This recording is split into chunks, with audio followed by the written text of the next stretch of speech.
Those were Bortlen's lies, is what Melly's attorney said. Not Melly's, Bortlen's lies. He lied about where the incident occurred. You must be pretty slow for somebody to be able to convince you that if you drive these two bodies to the hospital and say it was a drive-by, that you're going to get away. You one of the people that think that YNW Bortlen, listen to me and listen to me good. If you are one of the people that think that YNW Bortlen can get away from this or walk free just because Melly gets away, then you're not paying attention to this whole trial. Let's get into this. Shout out to everybody, man, who tuned in right here. Welcome back to Hot Topics TV. We about to have a little conversation. And this conversation today is strictly about YNW Bortlen. Yes, it has to do with the YNW Melly case, but it's about YNW Bortlen. It's full time that somebody speak about YNW Bortlen. I don't know if you notice it, and I'm giving you some homework to go do. YNW Bortlen is not all there. And I say this with no disrespect. YNW Bortlen is slow.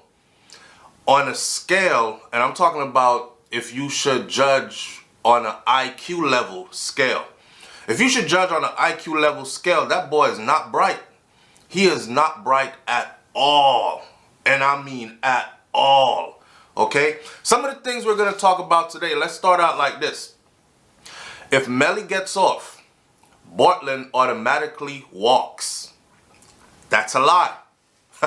That's a lie. See, when we do these videos, right, I'm not claiming to be an attorney. I'm not claiming to be any legal expert. I am giving my opinion, and just take it as that. It's a free world. YouTube give us the right to have these platforms to speak our opinions, and sometimes our opinions are pretty much on point. Right? Some people get offended when you say your opinion. Oh, y'all talking like you some kind of legal expert and you a lawyer. Well, if you believe that scrolling across social media and finding random people's opinions and using those as professional input, then you're the dummy. Okay? We having a conversation. YNW Bortlen, for the people who's been coming to my comment section and saying that you don't know what you're talking about. Why you think they're trying Melly first? Because if they don't have a case with Melly, they don't have a case with Bortlen. You are wrong. You are wrong. I wrote down a few points. They can prove that Bortlen is involved without proving that Melly is guilty. I want you to let that sink in. They can prove that Bortlen is involved in this double homicide. Y'all acting like this case is somebody did a drive-by and one person got hit in the leg, but nobody died. This is a double murder of two young men, right? Okay, they can prove that Bortlen was involved without proving that Melly was guilty. Here we go. Bortlen lied to cover it up. They will say that he lied to cover it up because he was also a part of the original plan, which makes this what? If you think about something, plan it out, and then execute it, it is called premeditation. So they can prove that he is a part of the premeditative process. They can prove that he was a part of the cover-up to cover the whole shit up or the whole thing up. And they can also prove that he changed clothes before going to the hospital. All right, you driving down the street, the ops roll up, brrr, they start firing at your car, right? In the process of them firing at your car and you ducking, trying not to get shot and trying to keep the car on the road, according to Bortlen, he's hitting the median and all that, and the ops drives off, leaves you there. You look over and you realize that two of your boys, two of your homies, your two best friends, your brothers, since kindergarten sandbox days, are dead. Just got shot up. At what point do you decide, let me change my clothes, or let me put on this jacket right here, or this coat right here before I drive to the hospital, or before I drive to the nearest police station? At what point? Do you see what that looks like for him? When Bortlen was leaving the recording studio, we saw him. We saw him get in the vehicle along with Melly, along with Juvie, along with Sack Chaser. We saw what he was wearing. When he arrived at the hospital to drop the two bodies off, we saw what he was wearing. It wasn't what he was wearing when he got in the vehicle originally. Right? So that tells law enforcement you had some time to think about something completely different than, oh shit, we just got shot up and I need to get to a hospital or I need to get to a police station. I don't know if these people are about to spin the block. I don't know if they're about to come back.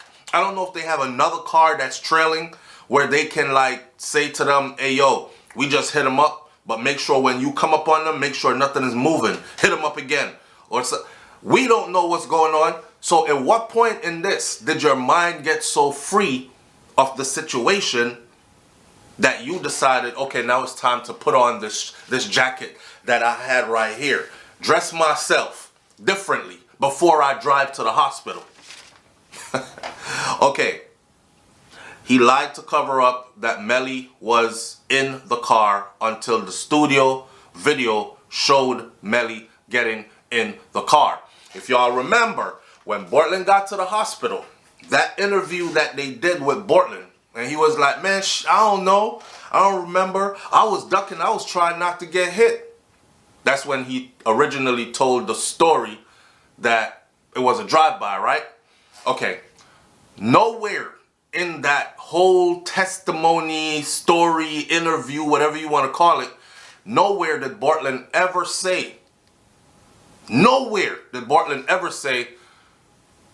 Juvie, Sack Chaser, myself, and Melly, all four of us from the group YNW, and we all have YNW at the front of our names, all four of us were in one vehicle.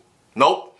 He told the police that it was him, it was Sack Chaser, and it was Juvie that were in the vehicle. That's what he told the police. Walk with me through this. Okay, why did he not tell the police that Melly was in the vehicle? Oh, you just conveniently forgot? Oh, okay. All right. Guess what? That gave Melly enough time to get away, to get free, to not be bothered with police action, to not be bothered and got caught up in, because listen, an investigation has started into who did this, who committed this double murder, this double homicide, right? And the first thing they would have done was brought Melly in immediately for questioning or start issuing warrants and searching and looking, trying to piece the pieces together. They had no idea Melly was involved at all. So if Melly had gunshot residue on himself, he had time to go home, change clothes, wash the gunshot residue off himself. He had days, he had weeks before he was brought in. Believe it or not. Do you know what brought YNW Melly in to the police attention to where they started zooming in on him? It was when the cell tracking data, the cell tower data tracking the cell phones came back. And YNW Melly's phone was tracked to be right there along with Sack Chaser phone, along with Juvie's phone, along with Bortlen's phone, meaning all four individuals' phones were together at wherever that vehicle went. From it left the studio till it got to the hospital, right? Till right before it got to the hospital, right? Rather, because that's when Melly went that way and Bortlen went to the hospital. And it actually shows that. It shows them parting ways as he was heading to the hospital with the two bodies. Okay, We not on Melly. We on this dude right here, Bortlen, Crash Dummy. I call him Crash Dummy. And I say it with the most respect, Crash Dummy. Bortlen is being a damn crash dummy. And I spoke to you earlier about his mental state, about his IQ level, his intelligence level. Bortlen is not that bright. And I think that they knew it. Melly knew it, and whoever else is involved in this case knows that Bortlen wasn't that bright. So the plan from the beginning was to pin this on Bortlen. Now, mind you, he's the one that did all that, went to the hospital, told the police a version of a story that they did not believe because it didn't add up, right? All right. Let me say this, man. In order for you, right, in order for you to convince somebody, in order for you to be convinced, hey, I'm going to kill these two dudes, right? I'm going to need you to just drive the two bodies to the hospital and say it was a drive-by. You must be pretty friggin' slow. You must be pretty slow for somebody to be able to convince you that if you drive these two bodies to the hospital and say it was a drive-by, that you're going to get away. He fell for that. He fell for that. And a lot of people might be asking, why are you calling this man slow? Why are you saying he's a crash dummy? Keep listening. Let's put this in there too. Not only did this give Melly enough time to obstruct a whole investigation, to hide stuff, to throw detectives off, but gunshot residue was found on Bortlen. Now let's get into this, because a lot of people, every time I say it on video, I say gunshot residue was found on Bortlen. Somebody says, yeah, but it was found on his back or on the back of his shirt, which means whoever was firing was sitting behind him and the gunshot residue jumped on the back of his shirt. No. According to Melly's attorneys in court during the trial, when they threw Bortlen up under the bus, gunshot residue was found on Bortlen's hand, which means he had recently fired a weapon. Okay. Listen. YNW Melly, born Jamel Demons, is being accused of shooting and killing his friends. YNW Juvie, Chris Thomas, who was 20 years old, and YNW Sack Chaser, Anthony Williams, who was 21 years old. This happened in October 26th of 2018. Police said that he shot the men following a studio session as they were riding in a car driven by YNW Bortlen. Bortlen is very much a part of the plan. YNW Melly and Bortlen then staged a drive-by shooting, and Bortlen drove the bodies to the Memorial Hospital in Miramar, Florida. I'm reading this to you right now. By himself, he drove the bodies there, by himself. And he told the police that they had been shot in a drive-by. Before I go any further, check this out, right? You driving down the street. This is me driving down the street. I'm on the driver's side. Obviously, I'm the driver of the car, right? Okay. I'm on the driver's side. Bortlen, let me show you how he is not bright. He tells the police that as he's driving, a car comes up over here on the passenger side and starts shooting at his vehicle, shooting up his vehicle. Why is it that the fatal shots to these two individuals that passed, the fatal shots, come from the left side? If your car is getting shot, if I'm getting shot at from this side, right, shouldn't the fatal shots be on my right side? Right. The fatal shots, according to forensics, were coming from the left side of the vehicle. From the driver's side of the vehicle. We're not getting into that now. Alright. I want y'all to remember clearly what was said in court by Melly's attorney. And I told y'all before, Melly's attorney, his job is to get Melly off. His job ain't to save nobody else, right? They just want to win that case. So they don't give a damn what happens to Bortlen. And Bortlen is sitting over there acting like every time his name is called in court, like, oh, it's a shout out. They shouting me out. My numbers are gonna go up on social media. I'm gonna sell records and be famous. Like he's so slow, he can't see that he is getting crucified. He is so slow that he cannot see that he is getting crucified. Well, listen, here it is right here. In the first day of the YNW Melly trial, in case you missed it, on Monday, June 12th, both the defense and the prosecution laid out their cases before breaking things down on a micro level in the coming weeks, which we endured, all that long extraness. It appears that the defense is going to make a case that YNW Bortlen was in fact the shooter. YNW Melly's attorney told the jury that Bortlen had gunpowder residue on his hands, and he was wearing a change of clothes when he dropped off juvie and sack chasers' deceased bodies to the hospital. Why would Melly's lawyers be pointing that out to the jury, to the courtroom, to the judge? Hey, it wasn't Melly. Y'all sitting up here acting like Melly is the one that's guilty. The guy that y'all got out on bail right now, on house arrest, just chilling at home, he's the one that showed up to the hospital with 2 dead bodies. He's the one that also had gunshot residue on his hands, indicating that he had previously fired a weapon. He had previously fired a weapon. He's the one that concocted a story about a drive-by. When Melly's lawyer said he's the one that concocted a story about a drive-by, which we now know to be not true, I said, damn. Oh, so y'all not sticking to the drive-by story? Not even Melly's attorneys, which we now know to be not true? He's the one that made up the story about a drive-by. He's the one that showed up with the dead body. He's the one that had gunpowder residue on his hands. He's the one that, ooh. And Bortlen's sitting over there at home. I watched Bortlen's recent interview.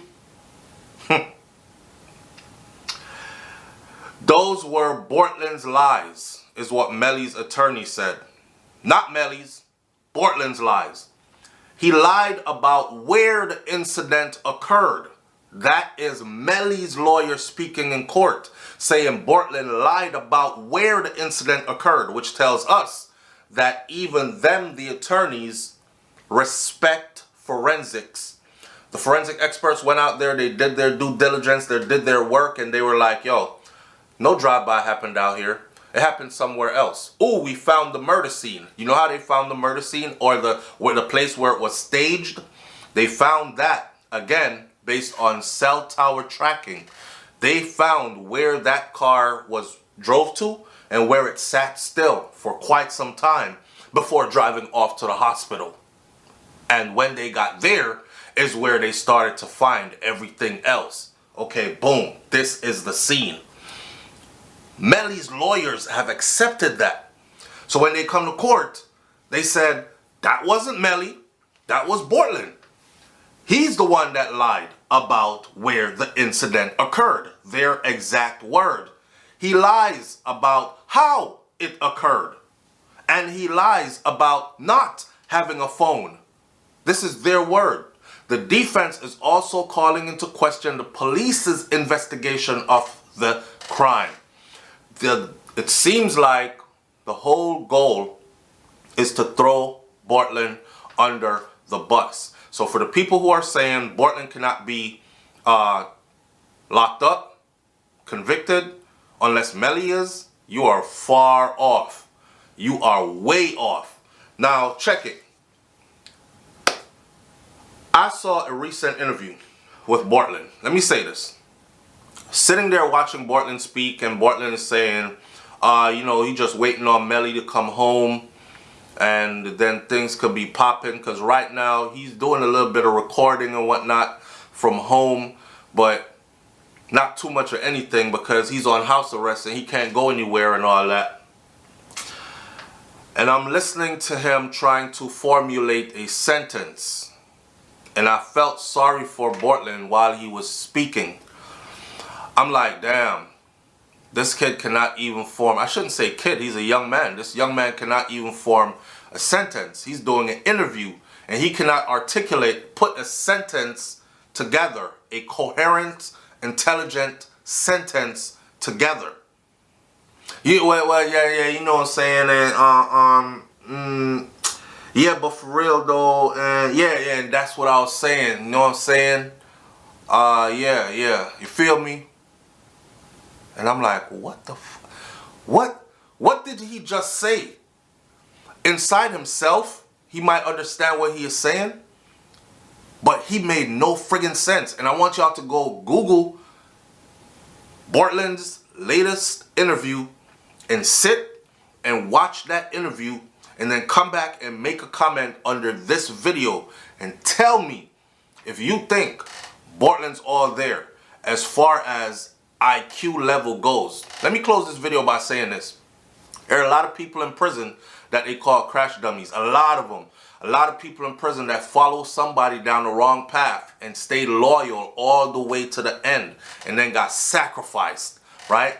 YNW Bortlen is no different. One thing that a lot of these people have in common, why they were able to be manipulated in this manner, is because they had a low IQ level.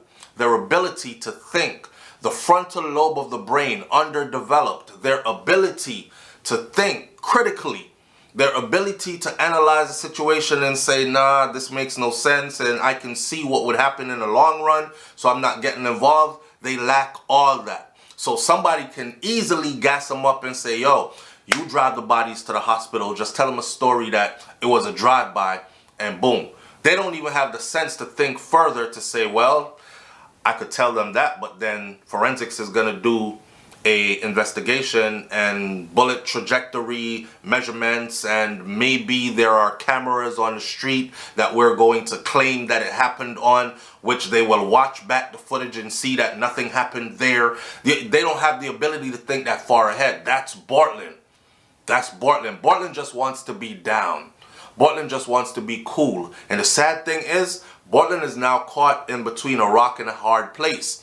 Gang affiliation. Okay, if Melly is down, say he is with the Bloods and he is certified affiliated or he is certified member, then Bortlen's going to be in a rough place, because if Bortlen talks, a lot of people are going to be looking at him like, yo, you stopped a lot of people's bread.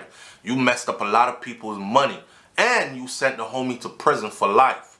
So out here on the streets, he's going to have to be hiding. If he goes to prison, he's going to be in trouble if he tells, right? So he's like, man, I might as well just not say anything, go do my time. At least when I'm in prison, I'll be respected. Because you know how they do. Yo, we respect you, son, because you ain't say a word. You just kept it, you know what I mean? You kept it zipped up, and we respect you for that. That's what real G's do. So he's between a rock and a hard place. Good luck to him. But I'm telling y'all right now, Bortlen is not bright. Bortlen is the sacrifice. Bortlen is also the smoking gun to blow this case wide open. But let's see if Bortlen understands his position and how to get himself alleviated from some of this pain, or is he going to go down with the burning, sinking ship? Leave your comments in the comment section below and I'll catch you on the next video.